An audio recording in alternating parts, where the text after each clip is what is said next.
গতকালকে ভারতে বাবরি মসজিদের নির্মাণ কাজ শুরু হয়েছে। ইভেন এই মসজিদের গেটেই শুধু খরচ হবে 5,80,00,000 টাকা এবং টোটাল মসজিদের জন্য খরচ হবে 50 থেকে 55 কোটি টাকা।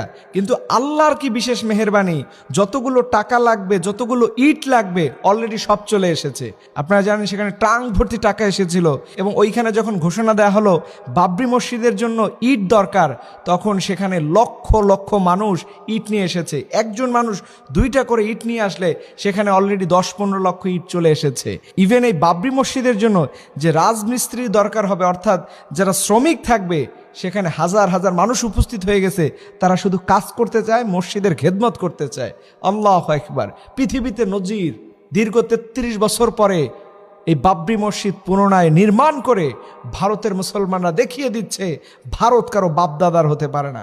এই ভারতে বাবরি মসজিদ ছিল, আগামীতেও থাকবে, এটা কেউ মুছতে পারবে না। আল্লাহ বলেছেন ওর চাইতে সবচাইতে বড় জালিম কে, যে মসজিদ ভেঙে দেয়।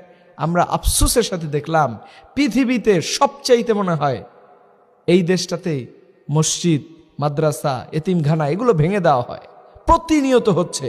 আল্লাহর কাছে দোয়া করি, হে রব, এরকম একটা দেশকে তুমি ইনসাফ শিখাও, ন্যায়পরায়ণতা শিখাও, তাদের ধর্মকে অরিজিনালিটি বুকে ধারণ করা তৌফিক দাও। আল্লাহ রব্বুল আলামিন যেন গোটা পৃথিবীর মুসলমানদেরকে মসজিদ নির্মাণের যে ভালোবাসা দেখানো তাদের হৃদয়ে জেগেছে, তার চাইতেও বেশি দরকার হচ্ছে এই মসজিদে নামাজ পড়া। আল্লাহ বলেছেন, ইয়া আইয়ুহাল্লাযীনা আমানুস্তাঈনু বিসসবরি ওয়াসসালাহ, তোমরা নামাজের মধ্যে ধৈর্য ধরবা, কারণ নামাজ তোমাকে ধৈর্য শিক্ষা দেয়। এর জন্য বাংলাদেশি আমার তরুণ যুবক ভাইদের বলবো, দেখো তোমাদের এত মসজিদ আছে, তোমাদের নামাজের কাতারে খুঁজে পাওয়া যায় না।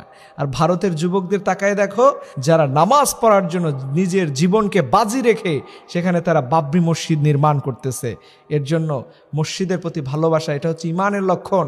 আল্লাহর নবী বলেছেন, যারা 1 ওয়াক্ত নামাজ পড়ে যাওয়ার পরে আরেক ওয়াক্ত নামাজের অপেক্ষায় থাকে, তারা কিয়ামতের দিনে আল্লাহর রহমতের চাদরে, আল্লাহর বরকতের চাদরে সেদিন আশ্রয় পাবে। আল্লাহ রব্বুল আলামিন যেন আমাদের সবাইকে সেই ভয়াবহ বিপদের দিন আশ্রয়ের ব্যবস্থা করে। সবাই বলুন আমিন।